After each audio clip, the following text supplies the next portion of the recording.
I'm not young. I'm not exactly old either. Probably older than most of you reading this, though. I grew up in a time before cell phones. The internet was a pretty new thing. Mostly didn't have places like this to share weird or scary stories. I wish there had been something like that, though. Maybe I would have gotten some advice, or at least had a better record than a spotty memory hazed over with the alcohol and drug use of my 20s. Honestly, I had mostly forgotten about the truth of this incident. That is until recently, it all came flooding back like a nightmarish wave. I think my brain protected me from the trauma, buried it so deep that it took a long time to come to the surface. No, it's at the surface now, though. Now that it's back. I'm jumping ahead, though, so let's start at the beginning. The year was 1996. I was 14 years old and living in a small California town. My parents had purchased a house in the mountains. My father had become disenfranchised with life in the city. He wanted to go somewhere that our closest neighbor was nearly a mile away. I can't say it made me or my sister Katie too terribly happy. We lost all our friends and ended up in this small town school that involved an hour-long bus ride to and from the campus. She made new friends quickly. She was 2 years older than me. Pretty, popular, and the kind of person that people were drawn to. I, on the other hand, was short, awkward, and quiet. Suffice to say, I got picked on a lot and didn't adjust super well. My father saw it as an opportunity to toughen me up and teach me some things about how to take care of our new home. If you're just gonna be sitting around the house all summer long, then you might as well learn some life stuff. And that was that. I took one last look at my new PlayStation and my copy of Resident Evil that I'd saved my allowance for, and I was put to work. I cleaned gutters, mowed the lawn, helped my dad repaint the garage, and finally, the most important task to the story, I helped him build a new woodshed. I say helped, but in reality, he talked me through it, and I did the majority of the labor. I think he always wished I was more the type to work with my hands, even though, especially at that age, I was more into drawing, writing, and video games than sitting in the sun and building a shed. "You gotta get you some calluses, kiddo," he would say while slapping my back. "Builds character." I'm honestly not sure if I built any character, but I for damn sure built that woodshed. Old grocery store pallets made up the flooring, but the walls and roof were these huge corrugated aluminum sheets to make sure the rain ran off and away from the wood piles. I cut myself so many damn times getting those sheets in place. It looked like I'd lost a fight with a razor blade factory. Sometimes I wonder if all the blood I spilled in that grass summoned him.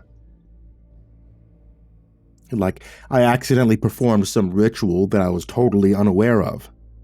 1. Spill a pint of blood on your backyard lawn. 2.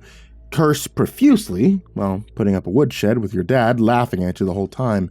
3. Spend every night praying to whatever deity will listen. You don't have to spend another second working in that damn shed. And 4. Summon an unholy entity that permanently scars you and leaves a broken mess, repressing memories for the majority of your life. It's a pretty shit ritual, if you ask me. I'm joking, though. It has nothing to do with the blood or the shed. The shed is just where he first appeared. I could remember that night with more clarity than I wished to. It was the night I finished building. I remember my dad actually telling me I did a good job as he inspected my work. He brought me a Coke with dinner. Said it would be a beer if I was a little older, and honestly, I appreciated the gesture. I know I made him seem like a hard ass, but the reality was, he was a good man.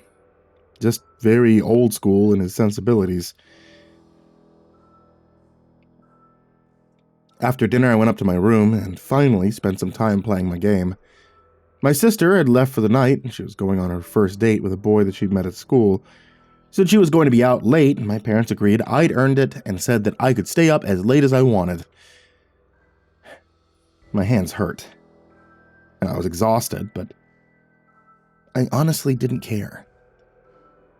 I felt like I'd earned my time to relax and enjoy myself.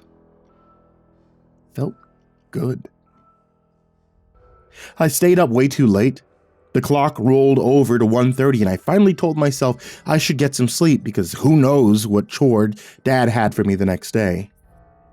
After getting ready for bed, I went to my window, I looked out at my handiwork. Actually, I was pretty proud of myself. And that's when I saw it.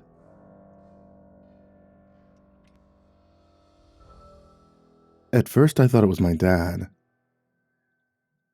But as my eyes adjusted, looking in the dark, I realized he was far too tall, far too lanky, far too pale.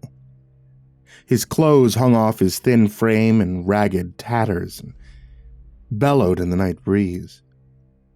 He walked around the shed, sliding his hand against the aluminum wall. Tink, tink, tink, tink, tink, tink, tink. The sound of his nails clicking against the bends in the metal. Then he looked up at me. There was a shine in his eyes, like the shine a raccoon has when you catch it hunting through your trash. His face was gaunt and pale. Sunken cheeks made his cheekbones look like sharp daggers jutting out of the sides of his face. His mouth was little more than a thin line of nothing drawn onto his low-set jaw.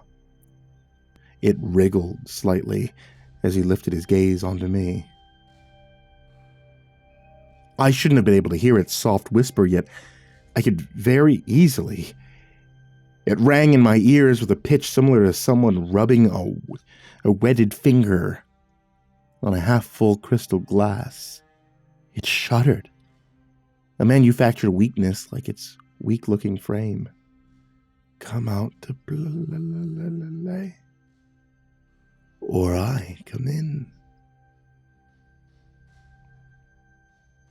It cocked its head at an unnatural angle and twisted it further and further until it was looking at me almost upside down. It hummed, and the drone filled the air around me. The floor beneath my feet vibrated at the odd frequency, and it resonated through my legs and into my chest. I tried to cry out for my parents, but I felt paralyzed. I still don't know if it did something to me or if I was just so scared I couldn't move. I watched as it twisted its body into a bizarre angle and skittered from the woodshed to the side of the house. I could hear it clambering up the wall towards my window. My feet finally broke free from their place on the ground, and I stumbled backwards towards the door to my room. "Dad? Mom?" I remember saying. But I honestly can't be sure if it was a shout or a whisper, though I would realize it didn't really matter. The face suddenly appeared in my second-story window. It was close enough now that I could better make out its features. The eyes still gleamed from the sunken place in its sockets, and the lined mouth still quivered as it hummed its awful noise. Paper-thin skin was stretched tightly across its skull, and you could almost make out the blood pumping in the veins of its face. The humming stopped as its mouth stretched open into an awful void-like maw, and it clapped its jaw together quickly and sharply over and over again. The snapping noise of its mouth opening and closing at high speed sounded like a camera shutter quickly taking pictures. I barely had time to think if I had locked my window before the creature slid its bony fingers into the crack of the windowsill and lifted it. It slithered through like liquid, and before it touched the ground, I'd flung my bedroom door open and ran into the hallway towards my parents. They were still asleep in their bed. I ran over to my father and started shaking him, trying to wake him up, but it was like he was in a coma. I shook and shook, but his eyes stayed closed and his body stayed still. I ran around the bed to try to do the same thing with my mother, screaming like a madman the whole time for them to wake up. Sleep like little angels. Sleep like little angels. Sleep like the dead. It stood in my parents' doorway. It looked taller than before, and as if it was wreathed in shadow, its head twisted unnaturally again, and it wrapped its fingers around the door frame, as if it was about to pounce. And that's when I heard the front door open. It was quiet. My sister trying to sneak in after her curfew. Not quiet enough, though. The thing spun its head around quickly, reacting to the new presence in the house, and before I could react, it was making its way to the stairs with unnatural grace and fluidity. Its hands and feet clawed the walls, knocking pictures down. I could hear them breaking on the ground. I ran after it, not even sure what the hell I was planning to do. I watched it vanish down the stairs and heard my sister let out one of the most terrifying screams I've ever heard. From the top of the stairs, I watched as the thing encircled my sister like a constrictor, its thin fingers grabbing her throat, squeezing to cut short that awful scream into a painful wheeze. It opened its mouth again and made that camera shutter clacking a few more times before it did something I still can't even begin to fathom or properly do justice with my words.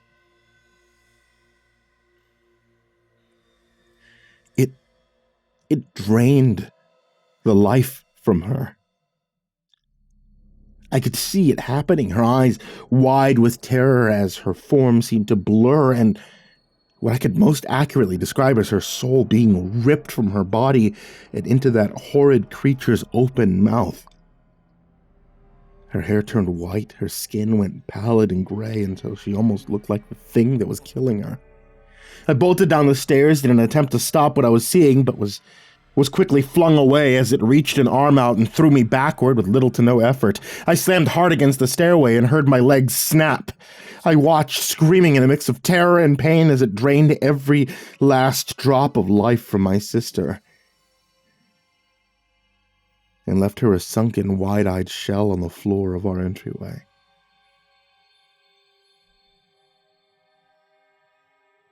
I knew what was next. It stared at me with those gleaming eyes rolling in their sockets and stretched that thin line into a facsimile of a smile. And then it turned away and slithered through the half-open front door.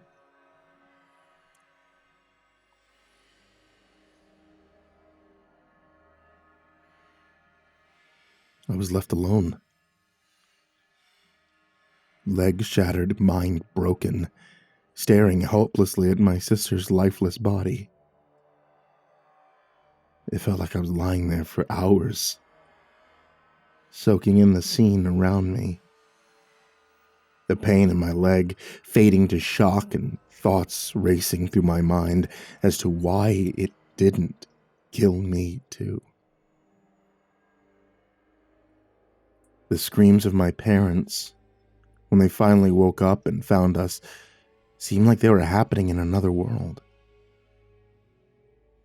Like distant cries of pain being carried on the wind. My parents never really recovered from the loss. The police created a narrative that made sense to them. Prowler breaks into an isolated home. The kids, myself and my sister, startle this prowler and he attacks us. My leg is broken and my poor sister is apparently scared to death. Heart failure due to an acute stress response. What kind of 16-year-old girl has heart failure from being scared? My parents bought it, though. Unfortunately, they never forgave themselves for sleeping through the encounter, despite the fact that the creature had obviously put them into a comatose state while he attacked us.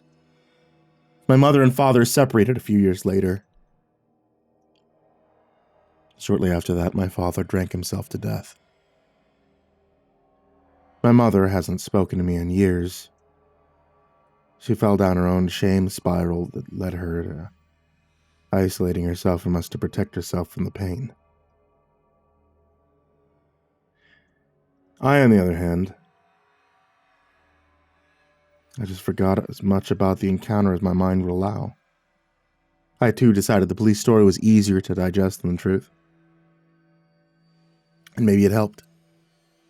Maybe I'd be a raving lunatic otherwise. I can't say remembering all of this now has helped my mental health at all. And that brings us to now. And what brought back these memories in the first place. A much shorter story, but one I'm hoping won't be my last to tell. 3 nights ago, I saw it again. I got home from work, trying to relax, watch some television before bed. I ended up falling asleep in my chair and woke up to an infomercial playing way too loud. I shut off the TV and checked my phone. It was 1:30 in the morning. In that moment, a deep chill went down my spine. That first tinge of memory came to me like a frigid wave. I felt compelled to go to the window, and almost like some unseen hand was guiding me. And I know how that sounds, but it's the truth. I looked out into the courtyard of my apartment building, expecting to see the parking lot and the entryway. And instead I saw my parents' backyard. A sight I hadn't seen in almost 30 years. The woodshed I built, and standing next to it, a tall, gaunt man dressed in flowing rags, his eyes shining and his head cocked at an unnatural angle. I felt a tear roll down my cheek. Flashes of my sister's face in frozen horror burned behind my eyes, and before I knew it, the thing was at my window, peering in at me, unblinking. The window slowly opened as I backed away. The creature slid through the crack in that serpentine way that it had,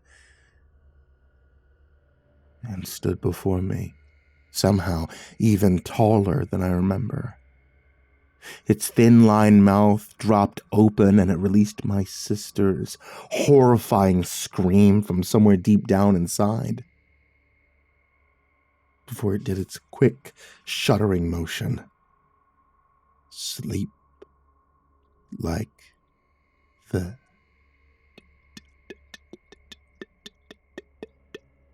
dead.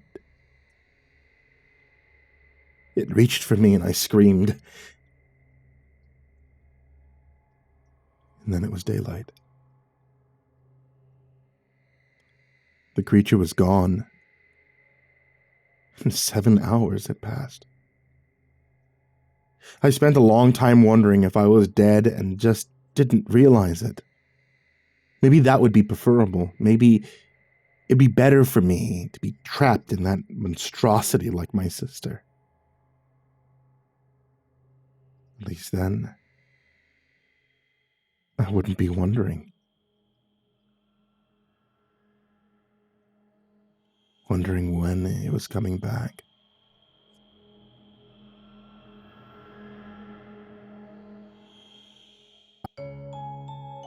Hey there kids, it's me, MrCreepyPasta, and I just wanted to tell you thank you so much for watching tonight's video or for listening to tonight's episode of the podcast. It's a brand new year, which means a brand new time for content. We're doing our best to bring you the newest things. I know in 2024 I had released less videos than I ever had any year in the last 14 years, but hey, as things start to piece themselves back together, so do I. So I will be seeing you guys a bit more in this year, I promise you. And as always, I want to give a very big thank you to everybody who supports me over at Patreon. That's patreon.com/MrCreepyPasta. I cannot thank you guys enough. Thank you guys so much for being supporters. That goes for everybody who is down in the description, as well as AcidSystem, BallarmsTheRat, Blake Rattler, Mendoza, Brenna, BrimstonePandemonium, Caltuna, Chainsmoker Dealer, ChicagoHitman, CoryxKenshin, CronutHit508, CrusaderChocobo, CursepoxPrimarch, Dakota Best, Daniel Poulsen, Dante Kinkade, Kraus, Ellie Hutmire, Enchanted Buns, Estebean, Gemma, HIDive, nephew, himbojerry, Hour Minute Seconds Time, Jay Keems, Jedis Pet, Jordan Humble, King Crab, Mr. Marcus Blitz, Old Penguin, Peaceful Buddha, Psychomel, Red Shadowcat, Remember the Sun, Rinku Star, Salty Surprise, Samara Line, Seclude, Simba's Bloody Mojo, Sky Harbor, Smiley the Psychotic, Sullyman, Tali Sue, the Chavez Brothers. Thank you guys so much for being here. Thank you for listening. Thank you for watching. And sweet dreams.